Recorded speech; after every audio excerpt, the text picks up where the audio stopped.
Well, we all know HR, human resources.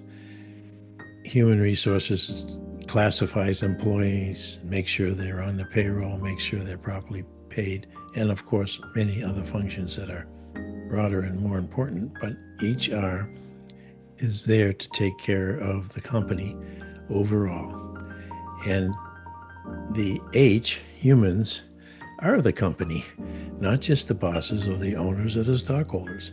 They are the day-to-day workers who are in the line of sight of how things are going along.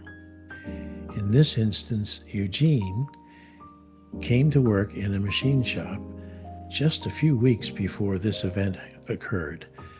He suspected, by really carefully examining the situation, that perhaps the former employee had sabotaged one of the machines he was working on so that eventually it would not only break down, but possibly start a fire.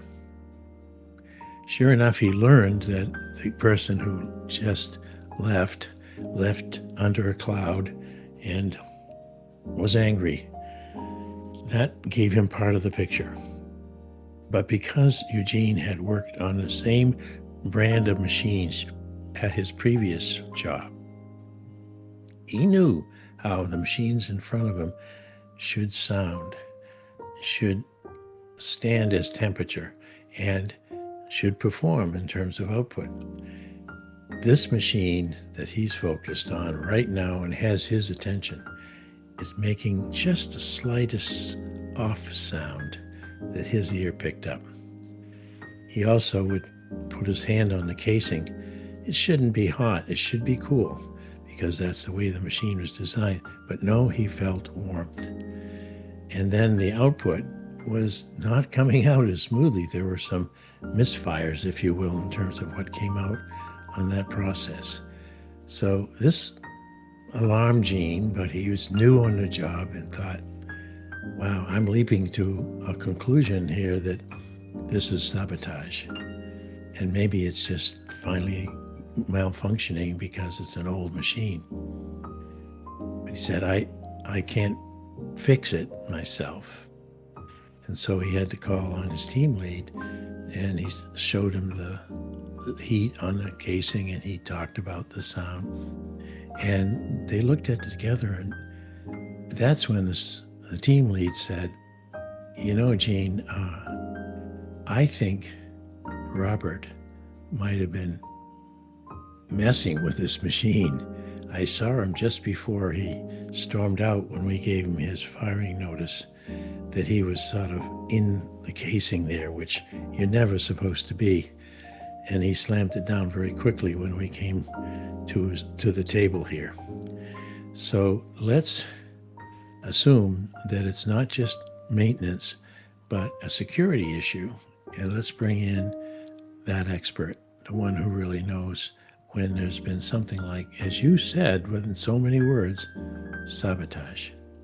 They brought in their security technician, and he ran through a test and then another test. And then he turned to the two gentlemen and he said, boy, thank this young man here for calling us to our attention. This machine was moments from catching on fire. And look at the surroundings. There's some oily rags nearby, and this table isn't covered with a metal sheathing. It's plain wood. So let's do several things. First, let's get the machine out of here and quickly replace it so we don't harm productivity. Secondly, we put it on a table that can handle this kind of contingency. And finally, we tell powers that be about the person who left, and they should process a charge for that person, even though it didn't catch fire, is worth doing. So the three of them agreed that that's what could happen, and that was almost the end of the story.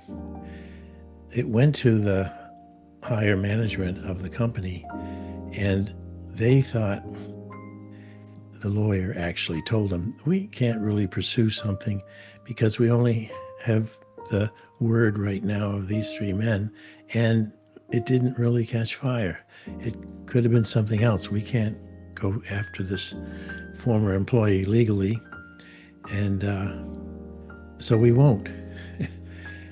So then, months later, Eugene was reading the paper on break that someone had left at the break table.